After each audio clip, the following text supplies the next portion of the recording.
you can see, I'm wearing a body cap today. That is for my own protection, because I've had a lot of incidents since I walked away from the final last November where I've been harassed and bullied and even physically assaulted, just for saying no to a man. I was in the city centre at the Let Women Speak event, and I had a bottle of water chucked at me after talking from behind, so I was assaulted basically, and then I've had abuse in my inbox telling me to kill myself. I've had some really awful abuse. At the most recent one, at the recent World Championships, I was actually followed around the room by the trans player's partner, who's a 6 foot tall man, probably 18 stone or more, telling me that I didn't deserve to be there and I needed to fucking well leave, is what he said. And I told him 95% of the population want me here, and that's why I'm here to watch. Later that evening, I was then barged into by the transgender player, who then proceeded to call me a fucking sket, which I found out means whore or slag. So that's a real womanly thing to insult another woman with. The most recent abuse I've received, actually, was just this Wednesday.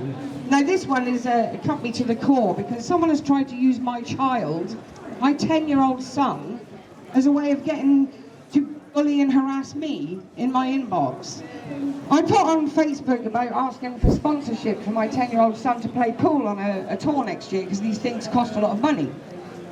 And I had an inbox inquiry about sponsorship from a gentleman. He seemed very genuine.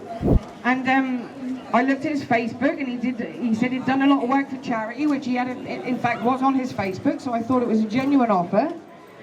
And he said, I wondered if your son could wear this logo on his shirt. And when he sent it to me, I actually didn't recognise it, and you can see it in the conversation because I posted it on my Facebook page. It was the trans pride flag that he'd sent me for my 10-year-old son to wear at pool tournaments. Now, in this country, we're not allowed to teach gender ideology to primary school children anymore under the age of 13. From May, that was brought in 2024.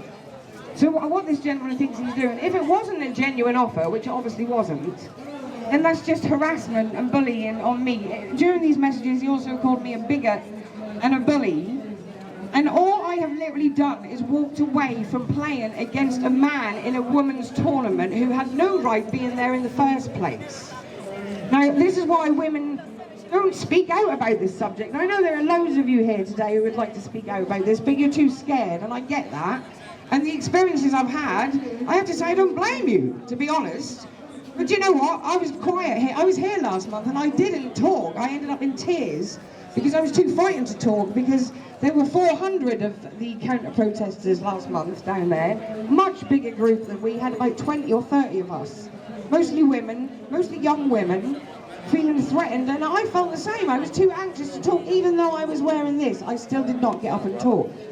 But after Wednesday, I'm not going to be fucking quiet anymore. No one is going to use my child or anybody else's child in this ideology to push it onto kids, when the government have already said we're not allowed to do it in schools. It's absolutely disgusting behaviour. That man, by the way, I investigated who he was after this, and horrifyingly, he's in charge of an under-18 youth pool team in Lincolnshire. And I've now put in an official complaint against him. Hopefully he won't be working with under-18s anytime soon off the back of what he did, because using a child is the most... Honestly, being told to kill myself did not cut as deep as this does. I'm so angry, I can't even begin to tell you. And the other reason I didn't speak last month was directly because of my own MP, Clive Lewis, who advised me today that this isn't a very good platform for me because it's been infiltrated by far-right fascists, was the words he used. And I came here to speak about women's spaces, which is what this is about. This is what this is about. Clive Lewis silenced me last month by bringing 400 protesters with him, and I'm not going to be quiet anymore. And I don't want any of you to be quiet. I want you all to speak up about this. It's happening in schools. Men are in rape crisis centres. Men are in lesbian groups, pretending to be fucking lesbians. I mean, come on. It's getting bloody ridiculous. We all know there's only two sexes. Biology taught us that at school. Now we're teaching kids there are 64 genders. My son said it to me the other week. my teacher said there's 64 genders, but she doesn't really believe it.